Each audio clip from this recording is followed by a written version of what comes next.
That's what they call cave it and pave it, kids. That cannot ship on one of my cars. That's never gonna happen. All right, kids, this week we're taking panel bond to a whole new level. If you saw it last week, we had some fun testing how strong it is as we put our firewalls on these cool cars. But you know what? A lot of you guys are making comments, and I read them all. So when you reach out to us, I actually read them and look at every one of them. And you guys are saying you're using it here, you're using it there. So I went back to my guys in the shop and said, why don't we try it? I got an idea. Can we bond it right down the side of the car? Do we have to put the whole quarter on? Let's think about like actually gluing the quarter in place rather than welding it. Why not? Now, most hot rod shops don't do that. But this week I'm gonna prove to you that I think it can actually be done. My guys are saying, no way, bad idea, but I'm gonna do a couple experiments first before we jump into it, because I don't take risks, especially with my customers' cars. At the end of every episode, I always do a Bible study, because the Bible study actually changed my life. But in the meantime, let's get digging into this car behind me, get the quarter ready to go on it, and do some tests. I know they're wrong. We got this. We got this.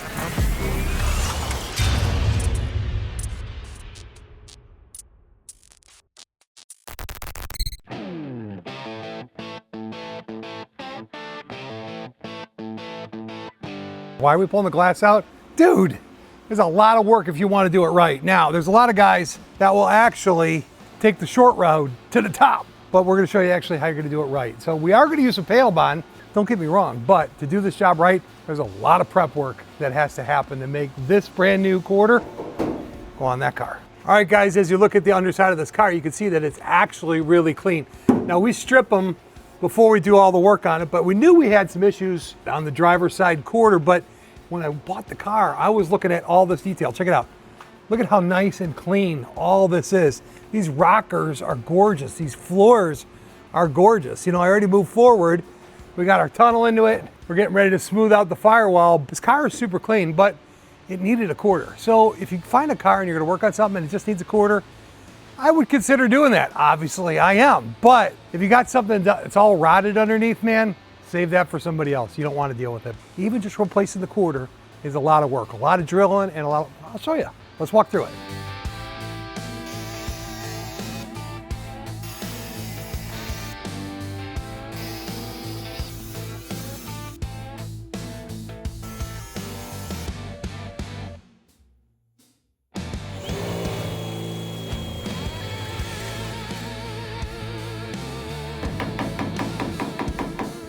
All right, guys, now that we got it apart, you can really assess what it is you have to do. Now, lots of guys will lay a quarter over the top of this thing, right?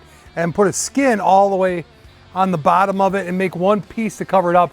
They'll glue it on, they'll make a, you know, usually I try to do a butt weld, but sometimes guys will do a lap joint. A lap joint is where the quarter panel is actually just put onto here and glued or welded and bonded onto this thing. But man, look at all this Bondo, look at this. Look at this 1/4 inch of Bondo all the way through this thing. And this thing has been hit. You can see some damage right here. You can see a lot of damage right here. You can see it's all been shaped and reworked. It's got some rot for some reason. Now the car's real clean, but this thing when it got damaged, they probably didn't seal it up real well. You can see how this is all deformed. So we're gonna have to do the same thing with this outer doghouse or wheelhouse, whatever you wanna call it. We're gonna take this off as well. So we'll replace this piece, right? And then we're gonna take this all the way up to the sail panel up top, but you just gotta keep on digging through it. You know, you can see we drilled out every spot weld to get this apart. And man, I'll tell you what, do it the right way. Don't try and cheat it. Now, there's lots of cars that are out there for sale where if you look at the bottom here, like here, let's go to the other side real quick. If you look at this bottom lip on a lot of cars, guys, and you see this is the original relationship between the outer skin and the inner skin, right? So this is like a quarter or a truck extension. And basically what's happening is this is all kind of fit from the factory like this, but lots of times you'll see a guy take another quarter and lay it right over the top of it, and you're looking at it, like why does it have an extra piece of metal? There should only be 2 pieces here. If you get underneath the car and you see 3 pieces, that means somebody just laid the quarter over the top.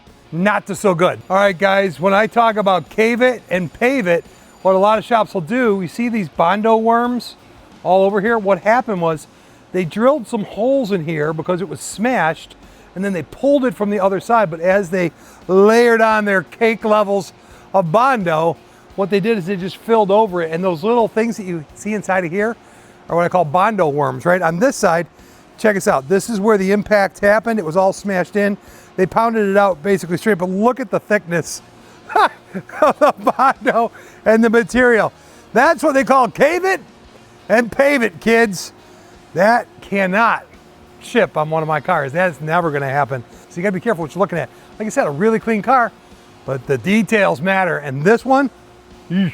All right, guys, you can see this is a replacement quarter, and we ain't going with no halvesy, but something I thought I'd point out to you before we put it together is all these seams where it actually goes onto the infrastructure of the car that's there is where we're gonna actually bring it all together, smooth it all, flatten it all off, and then use our panel bond. So that's where we use that 3M, 8115. So we'll be clamping all these areas. Now this is where the sail panel actually goes up into the car. I'll show you that. We're gonna weld that one because you never wanna use panel bond on the outside of a car. You're gonna wanna weld that. And I'm a big fan of trying not to do lap joints, right? We wanna try and butt weld whenever we can. But anyways, I just wanna point out these seams. They are already made for where the panel bond can go. All right, guys, before we dig deeper into that quarter, let's start the test on the panel bond on the side. I'll show you. This is called a flanging tool. We're gonna use this flanging tool to actually flange this side of this unit. Okay, guys, what you're looking at is the beginning of my test panel. I cut these off, some extra sheet stock that we had. The whole idea is I want to take these things and glue them together as if they were going down the quarter panel on a car. Now, typically guys don't do that in a restoration shop or anywhere, but I was reading all your comments of all these guys that are doing it. And I'm like, hey guys, let's do it this way. And my professional body guys are saying, no way, you can't do it, it's a bad idea. So I figured, let's do this. While they're putting the quarter together and putting it on what we call the right way, I'm gonna do a test. So we're gonna flange this, glue it up, set it together, and then we're gonna do the body work on this side. I'll show you as it all comes together. The whole idea is, can we do the body work and the paint and have it really pretty, and then put it in the oven?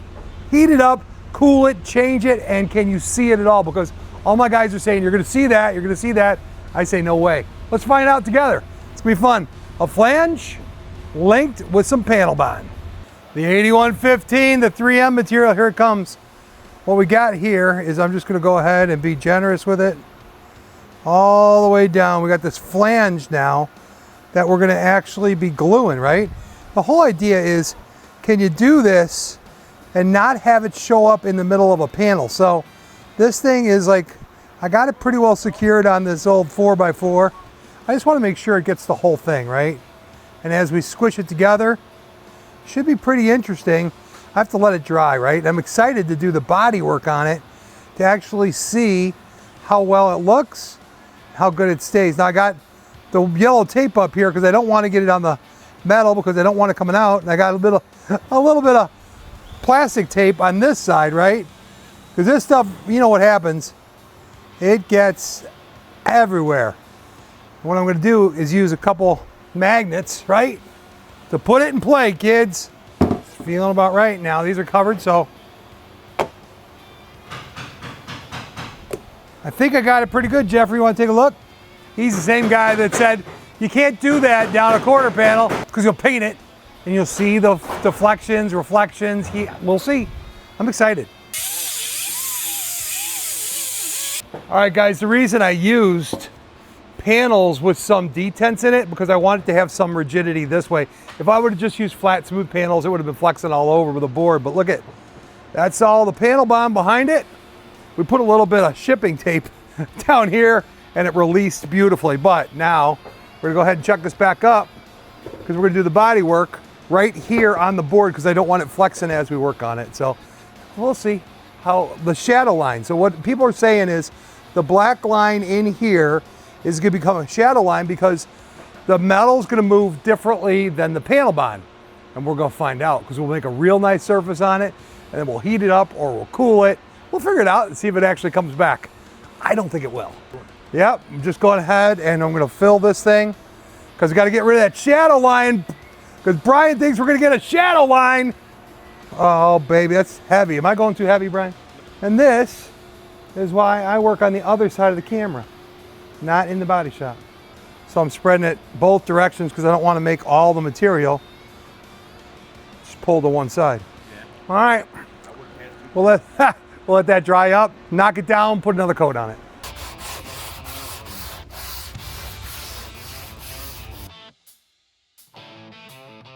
All right, guys, you can see we're finishing this off. As you know, I did the rough-in work, and we're gonna let the professional do the finish work because we're gonna put some paint on it and see what it looks like. We're gonna see if we can actually see that hazy line or that seam line between the two where it was glued. While Brian's finishing that up, getting it ready to go in the paint booth in that beautiful cobalt blue Bill Vance. You know who I'm talking to. Check your mail. You should have a spray out in the mail. Go look at your color. See if you like it for sure, but you're gonna see it here too. Anyways, let's go check on Jeffrey with the glue-on strategy of the quarter panel and see how that's coming along. He says he can do it. We'll see.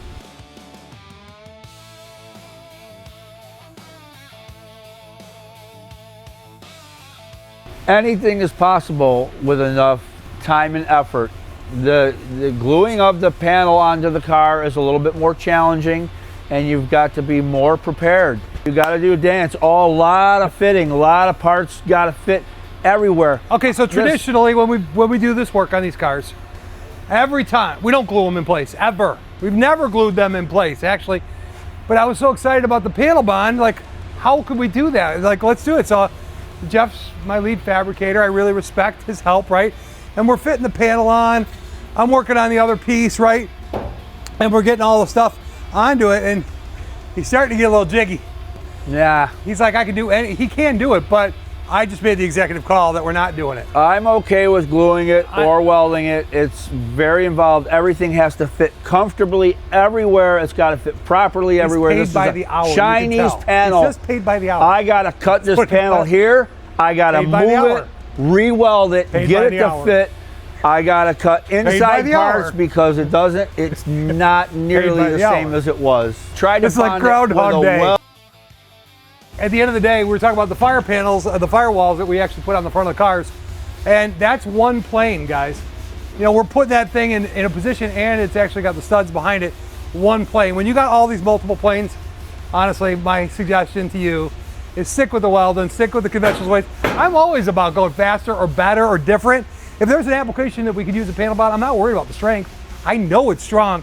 However, it's really not functional. I gotta tell you that. If you're gonna do it right, just do it right. Fire up the welder. All right, guys. I'm tapping out of the panel bond, and this is why. There's so many fitment points on this car. You know, you got where the doors are gonna have to meet the front of the quarter. You got the sail panel. You got the doghouse inside. You got all these areas, and we'll even fit a bumper on it before we're actually done. So here's the problem. If you actually use the panel bond, which is strong and would definitely hold it, it's not gonna give you the time. If you make a mistake with the panel bond, it's on there, what are you gonna do? Tick-tock, the guys will eat the clock, right? Not good. So conventional methods, I think, are much better. Like, here's a Cleco, right? A Cleco is just a nice little clamp that goes in the back of it like this, right? So you drill a hole in it, you put it in the position, you put that all the way down the hole, boom, it'll hold it in place. Now you can work your panel side to side, place to place. You can also use big old vice grip clamps, you can use speed screws, all kinds of stuff. But the good news is you can move it. And once you glue it, you ain't moving it anymore. Okay, one failure, humble pie. Okay, I get it. Let's go to the paint booth and check on the other test because I think that should be fine.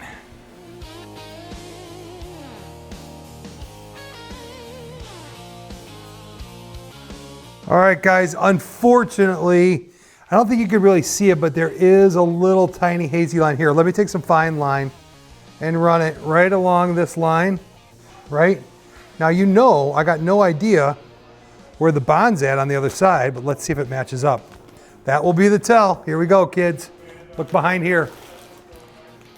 Look at right on the exact seam. I can see it here. Dude, 2 strikes, I'm out.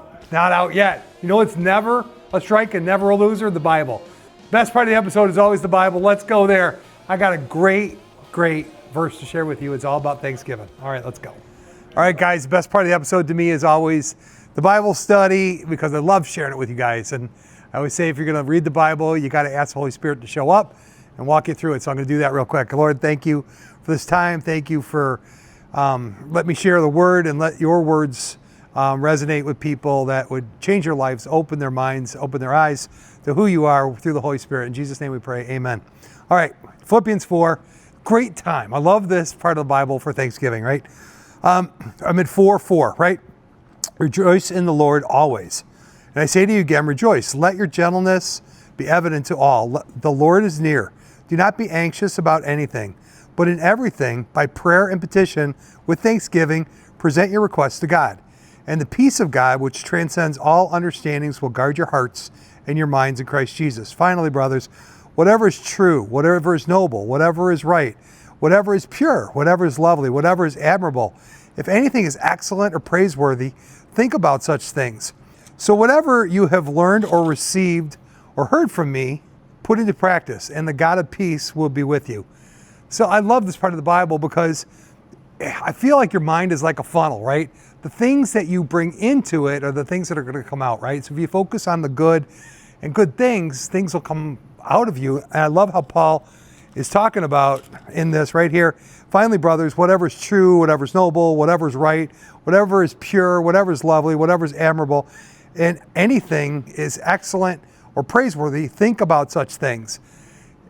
Think about the encouragement that's in this book. The Bible really has great words of encouragement for you because Jesus died for you on a cross to pay for your sins, right? We have a great advocate in Jesus. He said, I'm going to give my life for you because he loves you so much, right? God sent his only son to die for you. So, focus on the things that are good. It's Thanksgiving. Like when you get into trouble, lots of times, I've heard it said, count your blessings. This is a good time of year to count your blessings. Yeah, there's going to be hard times in your life, but if you sit back and sometimes count your blessings, man, I think you'll be really encouraged. If you need a Bible, please reach out to me. I'll be happy to ship them out to you every week. We've been setting records for how many Bibles go out. All right, God bless you guys. It's Thanksgiving. Be grateful. Be grateful in all things, and I'll see you next week. Probably not trying to glue cars together again.